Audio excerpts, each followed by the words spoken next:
교회는 하나님의 말씀이 온전히 선포되고 성례가 바르게 집행되며 구성원들이 그리스도 안에서 하나로 연결되어야 합니다. 그때 예수 그리스도께서 친히 구원의 능력으로 그 공동체에 임재하십니다. 오늘도 성령 하나님께서 우리의 마음을 주장하셔서 우리에게 믿음을 불러 일으키십니다. 또한 죄인들을 예수 십자가의 보혈의 공로로 거룩한 하나님과 화목해 하시고 모든 사람을 이끌어 자신의 몸된 교회로 세우십니다.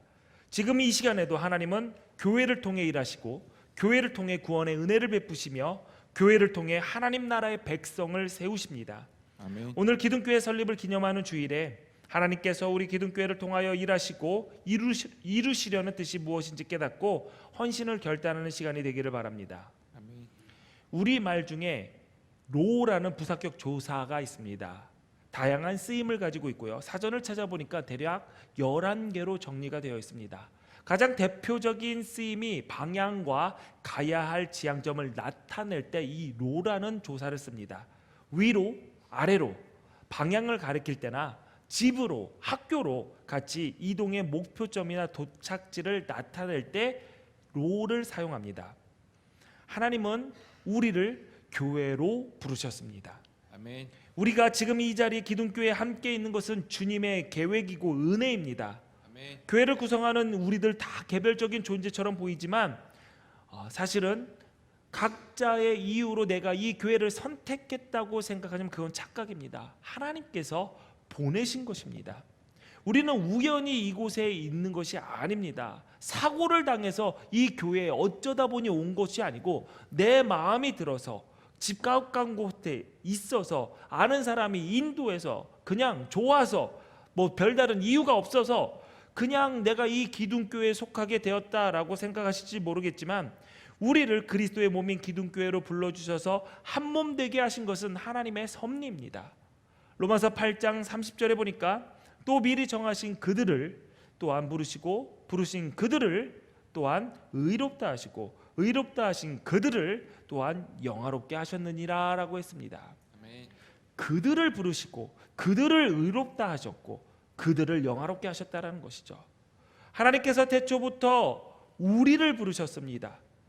의롭게 하셨고 영화롭게 하셨죠.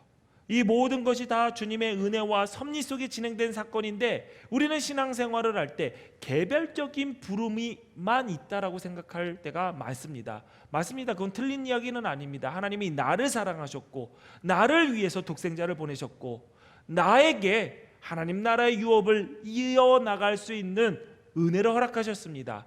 그러나 성경은 분명하게 이야기합니다. 그들을, 우리 공동체를 부르셨다라는 것이죠. 우리는 모두 이 은혜와 섭리 속에 기둥교회 공동체의 지체로 모인 것입니다.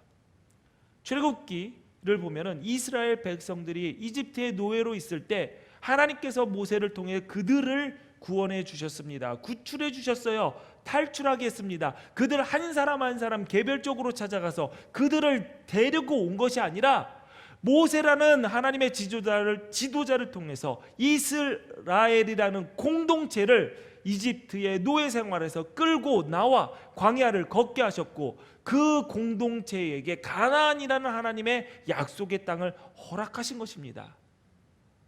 그러므로 우리는 잘 기억해야 됩니다. 그들 가운데 내가 속해 있는지. 여러분이 아시기로는 출애굽할 때 이스라엘 민족들만 나왔을 것이라고 하는데 그들을 전체를 말해서 히브리 민족이라는 히브리 민족이라고 지칭을 합니다.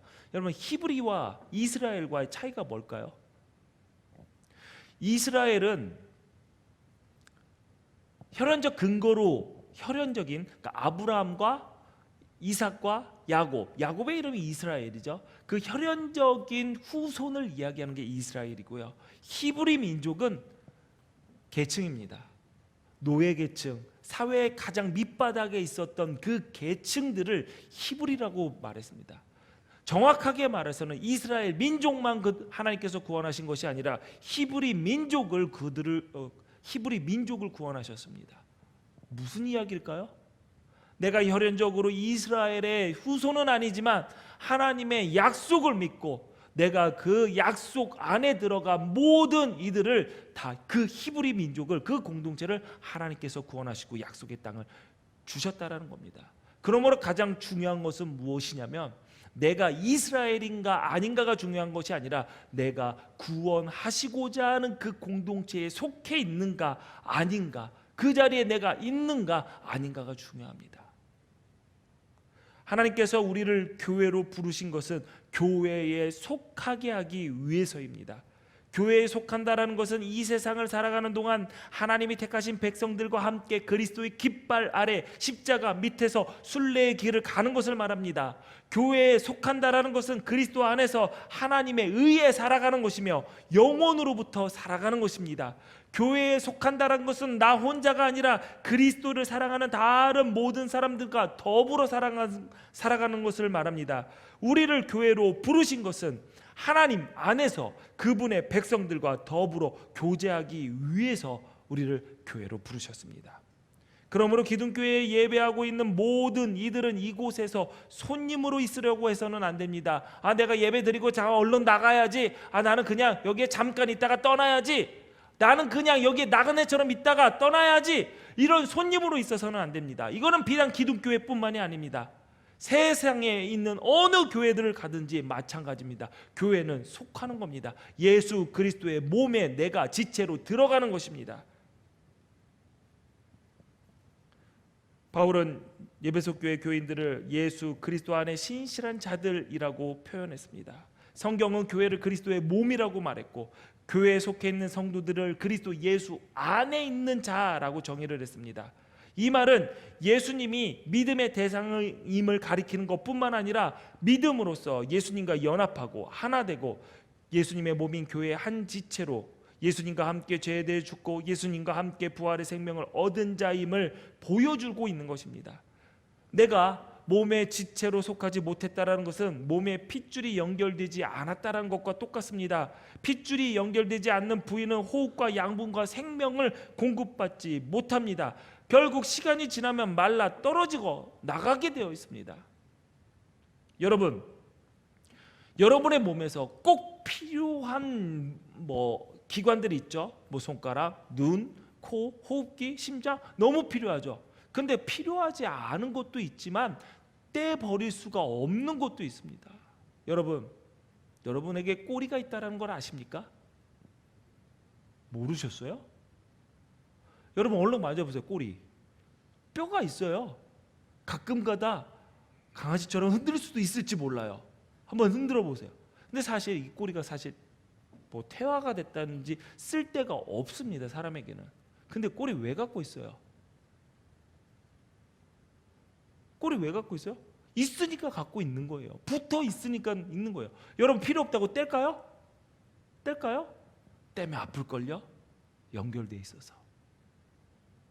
가끔 가다가 교회에서 왜 속하지 않습니까? 제가 필요가 없어서요. 필요가 있고 없고는 내가 판단하는 것이 아닙니다. 내가 거기에 붙어 있느냐 안 붙어 있느냐가 중요한 거죠. 여러분 필요한 것이 또 있습니다.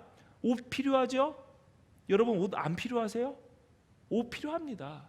그런데 옷은 몸에 붙어 있기는 하지만 몸에 속해 있지는 않습니다. 그렇기 때문에 매번 갈아입습니다. 찢어져도 버립니다. 물론 조금 아깝기는 하겠죠. 그러나 버립니다. 왜? 붙어 있지 않으니까. 아니요. 속해 있지 않으니까. 속해 있는 것과 속해 있지 않는 것의 차이는 바로 이런 것입니다.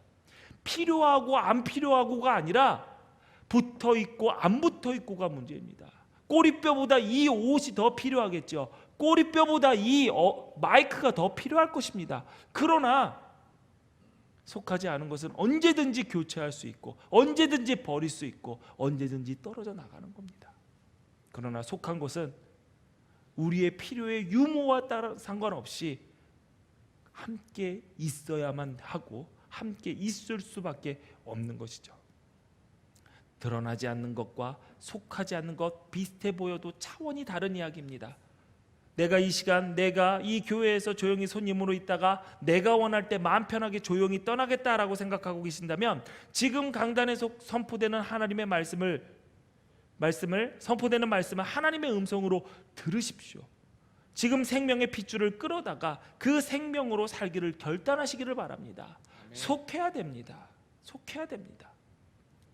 또 로라는 조사에 또 다른 쓰임이 있습니다. 어떤 사람의 신분이나 지위, 자격을 나타낼 때 로라는 조사를 씁니다. 나는 그 아이를 양자로 삼았다. 우리는 당신을 대표로 세웠습니다. 이렇게 로라는 조사는 누군가의 지위와 자격을 드러냅니다. 하나님은 우리를 교회로 부르셨습니다. 오늘 본문 2절은 교회에 대해서 이렇게 정의합니다. 하나님의 교회 곧 그리스도 예수 안에서 거룩하여지고 성도라 부르심을 받은 자들. 교회는 부르심을 받은 거룩한 무리 성도를 뜻합니다. 교회에서 한국 교회에서 성도를 직분 없는 교인을 가리킬 때 사용하곤 하지만 이는 잘못된 표현입니다. 성도는 거룩할 성자에 무리도자를 사용합니다. 거룩한 무리, 거룩한 사람들을 일컫는 말로 엄밀히 말하면 이 성도는 개인을 지칭하기보다는 교회를 지칭하는 단어, 또 다른 단어이기도 합니다. 그렇다면 우리는 어떤 이유로 교회로, 성도로 부름을 받았을까요? 출애굽기 19장 5절부터 6절까지 보니까 세계가 다 내게 속하였나니 너희가 내 말을 잘 듣고 내 언약을 지키면 너희는 열국 중에서 내 소유가 되겠고 너희가 내게 대하여 제사장 나라가 되며 제 거룩한 백성이 되리라 라고 했습니다. 하나님께서 우리를 보시고 거룩하기 때문에 거룩하다라고 말씀하신 것이 아닙니다. 이 거룩은 하나님과 맺은 관계, 약속 때문에 시작된 것이죠. 하나님께서 이스라엘 민족을 택하셨고 하나님의 백성으로 부르셨고 거룩한 백성으로 선택하셨기 때문에 그들이 거룩한 백성이 된 거지, 성도라고 구별된 거지, 그들 자체가 거룩했기 때문에 기왕이면 왕족을 썼겠죠. 못하러 히브리를 썼겠습니까? 노예를 왜 썼겠습니까? 하나님께서는 그들을 선택하시고 그들을 거룩한 민족, 거룩한 백성이라고 구별하셨기 때문에 그들이 거룩한 민족이 된 것입니다. 여기서 언급된 거룩함 단어, 신약 성경이 쓰여진 헬라어인 하기오스라고 하고요. 구약 성경은 히브리어로 써져 있는데 카도시라고 합니다. 카도시나 하기오스나 공통된 의미가 있습니다. 뭐냐? 구별되었다라는 것이죠. 그러므로 교회는, 성도는 세상과 구별되고 구별지어 사는 공동체를 말합니다. 따라서 우리가 하나님의 백성으로, 하나님의 거룩한 무리로 구별되지 못했을 때, 그리스도의 몸인 교회로 구별되지 못했을 때, 섞여 있을 때 우리는 우리 대적들의 영적인 공격에 무너지고 있는 상황이다라는 위기감을 느껴야 됩니다. 우리가 섞이면 하나님은 반드시 그냥 놔두시지 않고 섞인 것을 가려내는 작업을 하십니다. 진짜를 가려내지요. 그것을 성경에서 뭐라고 하냐면 심판이라고 합니다. 심판. 사탄이 즐겨 쓰는 술책 두 가지 중 하나는 핍박하는 거고 다른 하나는 섞이게 하는 겁니다. 야, 섞여도 괜찮아, 문제없어, 다른 사람들 다 그러는데 혼잡스럽게 혼미하게 만들어서 우리를 공격해 옵니다. 알곡 가운데 가라지를 뿌려서 어지럽게 만듭니다. 그러면서 오곡이 있는 들판 안에 있는데 내가 가라지인들 어떠랴? 내 주변이 모두 다 알곡인데 나 좀 가라지 있어도 뭐 괜찮겠지, 마음 놓게 만드는 거죠. 자신은 가라지인데 주변이 모두 알곡이니까 자신도 알곡이 된 것처럼 착각하게 만듭니다. 초대교회가 로마 제국으로 또 핍박받은 이유는 딱 한 가지였습니다. 하나님을, 예수님을 만신전에 넣기를 거부했기 때문에. 만 가지 신이 모인 그 신전에 예수님, 하나님을 넣으면은 그들은 핍박받지 않았습니다. 그러나 오직 예수, 오직 하나님만을 고집했기 때문에, 다른 신들은 신이 아니라 우상이라고 얘기했기 때문에 그들은 로마에 의해서 목숨을 잃을 정도로 핍박받고 죽은 것입니다. 우리의 믿음이, 우리의 생명이 여기에 있습니다. 우리가 믿는 하나님은 신들 중에 하나가 아닙니다. 우리가 따르는 예수님은 신들 중에 하나가 아닙니다. 오직 예수, 오직 예수, 아멘. 오직 예수의 생명이 있습니다. 아멘. 믿으시기 바랍니다. 아멘. 섞이지 않는 믿음의 생명이 있고 섞이지 않는 교회가 이 땅에 진정한 하나님의 나라로 설 수가 있습니다. 아멘. 로라는 조사에 또 다른 쓰임이 있습니다. 어떤 일을 하는 데 쓰는 기구나 연장을 나타낼 때 무슨 로라는 조사를 씁니다. 글로 내 마음을 한번 표현해봐. 벽돌로 담을 쌓아볼까? 이렇게 로라는 조사는 목적이 있는 대상을 표현할 때 사용합니다. 하나님은 우리를 교회로 부르셨습니다. 하나님은 우리를 교회로 부르신 목적이 있다라는 것이죠. 그것은 우리의 삶을 통하여서 하나님의 정결하심과 거룩하심과 진실하심과 신실하심을 반영하기 위해서입니다. 레위기 11장 44절에 보니까 나는 여호와 너희 하나님이라 내가 거룩하니 너희도 몸을 구별하여 거룩하게 하라라고 했습니다. 하나님은 우리와 약속을 맺었습니다. 계약을 했습니다. 성경은 이걸 언약이라고 얘기를 합니다. 하나님께서 우리를 하나님 나라의 백성으로 하나님의 것으로 삼으셨고 우리는 하나님을 나의 하나님이라고 섬깁니다. 이것은 계약이에요. 계약의 기본은 갑과 을이 서로 잘 지켜야 됩니다. 그런데 우리는 불공정 거래를 만들 때가 너무나도 많아요. 하나님이 갑이라고 합시다. 하나님께서 너는 내 백성이 되고 나는 너의 하나님이 되어라. 될 것이다. 이거에 대한 계약을 서로 맺었습니다. 을도 좋다고 그랬어요. 하나님의 백성이 하나님의 나라가 됐을 때 내가 복 주고 내가 너를 책임지고 여러 가지 하나님의 약속의 복들을 나열해놨습니다. 을인 우리가 지켜야 될 것은 하나님을 나의 하나님으로 나의 주인으로 섬기는 것입니다. 그런데 우리는 불공정 거래할 때가 많죠. 나의 하나님으로 제대로 섬기지 못하면서 하나님께서 약속하신 그 약속의 복을 내놓으라고 얘기를 합니다. 달라고. 하나님 내가 이렇게 기도하잖아요. 이렇게 열심히 섬기잖아요. 왜 안 주세요? 그럼 줍니다. 그럼 어떡하죠? 계약이 종료됐습니까? 계약이 종료된 것 마냥 쿠폰의 유효기간이 떨어진 것 마냥 한 번 사용한 쿠폰마저 쿠폰 대하듯이 그냥 돌아버릴 때가 너무나도 많지 않습니까? 죽어라 기도하고 하나님 함께 해주세요. 병 걸리면 병 낫게 해주세요. 저는 병 나와서 열심히 신앙생활하는 사람 절반도 못 봤어요. 암 걸렸대요. 가서 기도해 줬어요. 제가 기도한 것에서 난 건 아니지만 하나님께서 저의 기도를 들어주셨나 봐요. 뭐 저만 기도했겠습니까? 건강을 찾았습니다. 어떻게 했을까요? 벚꽃 보러 가더라고요. 웃음이 나오십니까? 아니에요. 사람은 원래 그래요. 저도 그런 것 같아요. 하나님께서 어마어마하게 기쁘게 선물을 안겨주셨는데 그 기쁨이 일주일이 채 안 가더라고요. 뭐 일주일? 한 달은 가야지. 한 달이나 일주일이나. 여러분 다 그런 거예요. 다 그런 거예요. 우리가 계약을 신실하게 지켜야 되는 것은 우리의 몫이기도 합니다. 하나님의 말씀에 순종하고 하나님의 거룩하심을 드러내라. 그것은 우리의 일이다. 하나님께서는 얘기합니다. 그러면 하나님의 나라를 너희에게 상속하겠다. 그러므로 우리는 이 땅에 살아가면서 하나님 나라의 백성으로서 어떻게 살아가야 되는지 신실하게 그 계약의 조건을 지켜나가면서 살아가야 됩니다. 너무 어렵죠. 어떻게 하나님의 거룩하심을 드러낼 수 있을까? 할렐루야 이러고 다녀야 되나? 여러분 잘 생각해 보십시오. 이스라엘 백성들은 거룩한 백성으로 선택됐지만 그들은 거룩과 거리가 멀었습니다.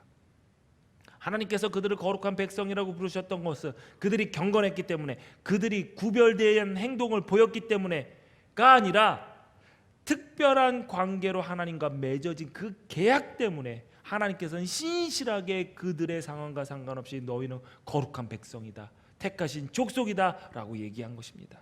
신학시대도 마찬가지입니다. 거룩이라는 말과 함께 자주 발견되는 단어가 있다면 선택, 택하심이라는 단어입니다. 에베소서 1장 4절 말씀 볼까요? 곧 창세전에 그리스도 안에서 우리를 택하사 우리로 사랑 안에서 그 앞에서 거룩하고 흠이 없게 하시려고 라고 했습니다.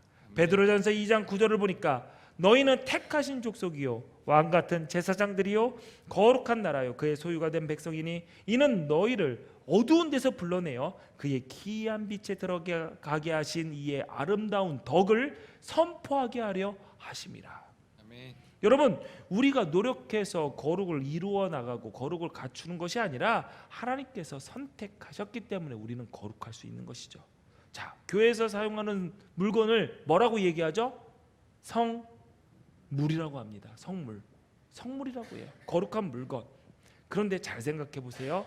쓰임이 어디에 있느냐에 따라서 성물이 되고 성물이 되지 않습니다. 2부 예배 때 오늘은 종 치지 않았습니다. 예배를 시작할 때 우리가 종을 칩니다. 7번의 종을 치면서 하나님의 임재를 바라면서 우리의 마음을 가다듬고 예배의 자리로 나아가는 것이죠. 종소리를 들으면서. 근데 제가 나름 욕심이 있었어요. 전 예배의 진심이에요. 어떻게 하면 더 이 예배를 더 하나님께 기쁘게 정성을 다해서 드릴 수 있을까? 종소리도 신경이 쓰더라고요. 교회에서 쓰는 종은 보통 여기에 노란색의 십자가 있고 이렇게 버튼을 누르면 띵띵띵, 여운이 없어. 뭔가 이렇게 좀, 그래서 종을 찾아봤는데 기독교 용품에는 그런 종이 없는 거예요. 근데 발견했어요. 어디서 발견했냐면 제가 미국에서 공부했을 때 가톨릭 수도원에 한번 들어가서 수도원 생활을 일주일하는 프로그램에 있었는데 제가 수도원에 들어갔습니다. 수도원에 들어가면 아침에 새벽 기도를 하고 새벽 기도를 끝나고 또 기도를 하는데 이게 묵상 기도라고 해서 보통 20에서 25분 정도 기도를 하는데 아무 소리도 안 내요. 수녀님이 기도를 인도하는 수녀님이 탱 종을 쳐요. 그러면 종소리가 한 3분 정도 가는 것 같아. 잉 하면서 뭐 전기 가는 소리들 있잖아요. 잉 하면서 그 소리 들으면 3분밖에 안 지나. 나 17분 정도 남은 거야. 그러면 딴 생각도 많이 들고, 한국 사람들은 그래도 중얼중얼이라도 기도해야지 집중을 하는데 그걸 못하게 하니까 귀에서도 이상한 소리 들리고 이러다가 하늘의 음성이 들리는 게 아닌가, 졸리고 그러다가 기다리는 종소리가 하나 있습니다. 끝나는 종소리 20분에서 25분 정도 있다가 땡 쳐요. 근데 그 종소리가 너무 예쁜 거예요. 그래서 수녀님한테 가서 물어봤습니다. 이거 나 한번 봐도 되냐? 보래요.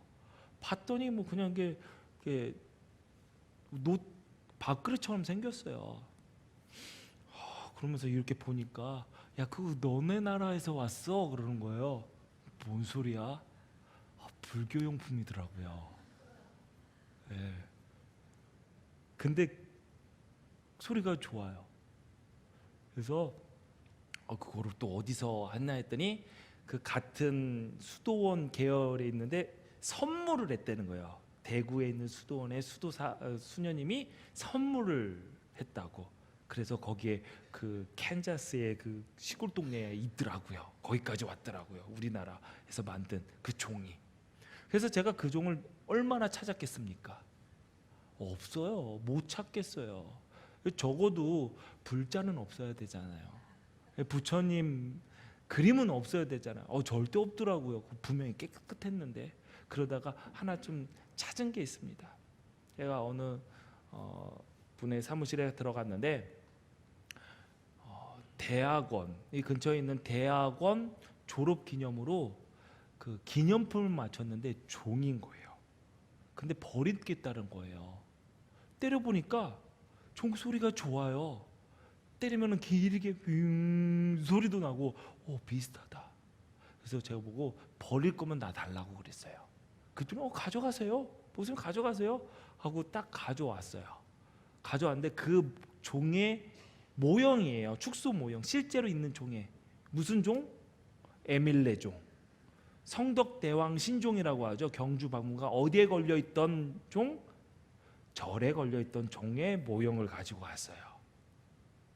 그래서 2부 예배 드릴 때 치는 그 종이 에밀레 그 종입니다. 목사님 거룩한 예배에 하나님을 예배하는데 무슨 에밀레 종을 칩니까? 여러분 그렇게 말할 수 있을까요? 아닙니다.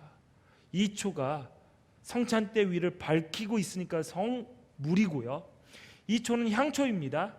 카페, 커피숍, 카페의 테이블 위에서 향을 내는 향초로 있으면 그 초는 똑같은 재질이고 똑같은 목적을 가지고 있지만 구분되지 않았기 때문에 그냥 그거는 성물이라고 할 수 없는 거죠. 여러분, 여러분의 삶도 마찬가지예요. 여러분이 뭘로 만들어졌는지 똑같은 겁니다.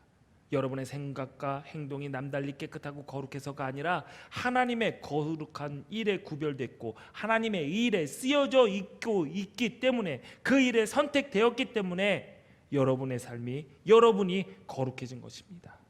그러므로 우리도 마찬가지입니다. 그 거룩한 자들의 모인 이 교회가 거룩해질 수 있는 것은 하나님의 일을 위해 구별되었고, 그 하나님의 일을, 구별된 하나님의 일을 행하고 있을 때 우리는 거룩한 하나님 나라의 백성이 될 수 있는 것이죠. 그것을 신실하게 지켜나가야 됩니다.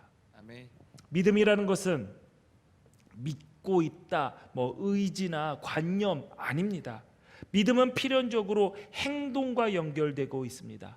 믿음에서 믿음에 이르게 하나니라는 표현이 나오는데, 앞에서 나오는 믿음은 하나님의 신실하심을 말하는 것이고, 뒤에 나오는 믿음은 우리의 신실함을 이야기하는 겁니다. 신실하신 하나님께서 우리에게 믿음을 불러 일으키시고, 그 믿음을 바라본 우리는, 그 신실함을 바라본 우리는 신실하게 그 믿음을 지켜나가는 그 신실함으로 믿음에서 믿음을 이르게 한다라는 것이죠.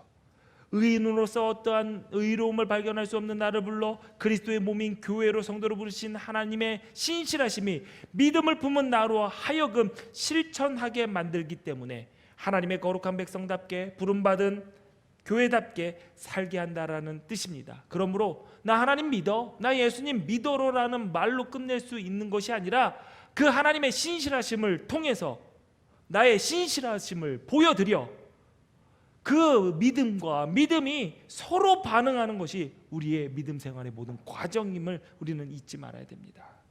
믿음은 기분이나 감정이 아닙니다. 나 하나님 믿어, 나 구원받아, 막연한 이런 믿음이 아니라 말씀대로 살려고 몸부림치고 내적인 갈등 속에서 싸우고, 결국 내가 하나님의 능력이 아니고서는, 성령의 도우심이 아니고서는, 주님을 의지하지 않고서는, 이 말씀을 따라 순종하지 않고서는 살아갈 수 없는 존재임을 깨닫고 내 삶을 통해서 그것을 증명해 나가는 것이 믿음입니다.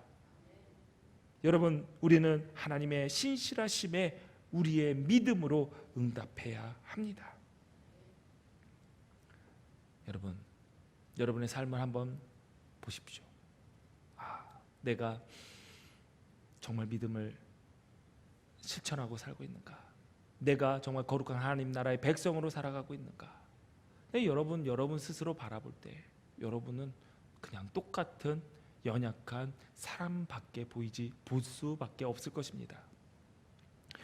제가 이 가지를 하나 들고 왔다고 칩시다. 여기에 가지가 있습니다. 이 가지가 어디 나무, 무슨 나무일까요? 라고 하면 여러분 하나도 못 맞출 겁니다. 나무에 관련된 박사 외에는 이 나무가지가 어디 나무에서 떨어져 나온 가지인지 아무도 모를 겁니다. 그렇죠? 근데 이 나무가지가 어디 나무인 것을 알 수 있는 방법은 딱 한 가지입니다. 뭐냐면 열매를 보면 합니다. 포도나무 가지는 포도나무 열매를 맺을 때 포도나무 가지구나라는 것을 알게 됩니다.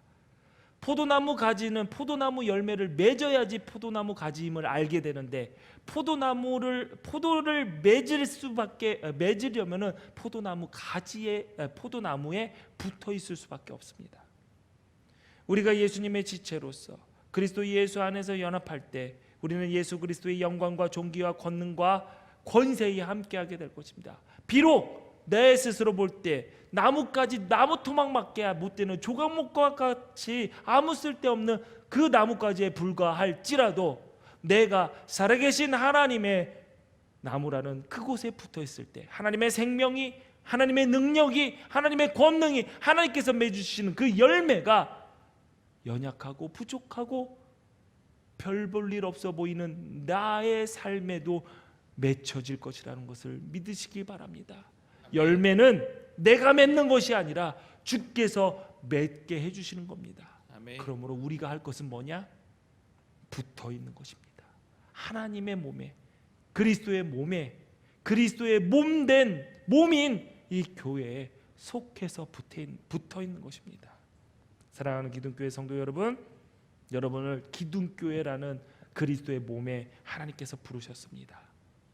그리고 이곳에서 내 하나님을 만나는 예배를 통해 내 하나님을 만나고, 이곳에서 교제를 통해서 이곳이 나를 보내신 내 교회구나라는 것을 깨닫고, 여기 세워진 정초로 목사가 저 사람이 하나님께서 세우신 내 목자구나라는 것을 깨달아가면서 이 교회에서 하나님의 일을 감당할 때 우리는 하나님의 예수님의 몸에 속한 지체로서 이 세상과 다른 소리와 움직임으로 하나님의 거룩하심과 신실하심을 드러낼 수 있게 된 것입니다. 드러낼 수 있게 됩니다. 여러분, 함께 합시다. 우리 손잡고 함께 이 승리의 길을 걸어갑시다. 여러분, 조금 부족하면 어떻습니까? 세련되지 못하고 실수해서 어리숙해 보이면 좀 어떻습니까? 잘하는 거 없고 뛰어나지 못하면 좀 어떻습니까? 내가 할 수 있는 것이 없다고 뒤로 물러나지만 마십시오. 내가 지금 교회에 부르신 주의 뜻을 이루는 일에 동참하고 있다면, 동참하고자 한다면 그것이 무엇보다도 잘하는 것입니다. 지금 내가 하나님의 성전을 세워나가는 일에, 그 거룩한 그리스도의 몸을 세워나가는 일에 믿음의 동지들과 거룩한 교회와 함께하고 있다면 앞으로의 기둥교회의 역사는 하나님께서 그분의 선하신 뜻에 따라 우리를 통해, 우리의 다음 세대들을 통해, 우리의 자녀들을 통해 아름답게 써 내려가실 것입니다. 아멘. 결단하는 마음으로 우리 함께 말씀 읽을 건데요, 제가 창립주일 설교 마지막에 꼭 읽는 말씀입니다. 시편 37편 23절부터 24절 말씀. 지금까지는 저만 읽었는데 올해는 함께 읽겠습니다. 시작. 우리가 걷는 길이 주께서 기뻐하시는 길이면 우리의 발걸음을 주께서 지켜주시고 어쩌다 비틀거려도 주께서 우리의 손을 잡아주시니 우리는 결코 넘어지지 않을 것입니다. 아멘. 주님이 붙잡으시니 이 기둥교회의 역사가, 하나님 나라의 교회의 역사가 점점 더 왕성해질 것입니다. 이 일에 함께하기를 주님의 이름으로 축원합니다. 아멘. 기도하시겠습니다. 하나님 아버지, 전한 기둥교회 지난 14년을 함께하시고 이끄신 하나님의 사랑과 은혜가 크심을 찬양합니다. 우리를 교회로 부르신 아버지의 뜻을 알아 주님의 몸된 이 공동체가 성령이 하나 되게 하신 것을 힘써 지키며 한 사람 한 지체 한 영혼들이 주님의 몸된 교회를 견실하게, 순결하게, 단단하게, 든든하게 세워나가게 하여 주옵소서. 하나님 마음의 합한 교회를 세우기 위해 모든 지체들이 동참하게 하시고 하나님의 선하신 역사를 성실하게 쌓아나가는 우리들 되게 하옵소서. 예수님 거룩하신 이름으로 기도하옵나이다. 아멘.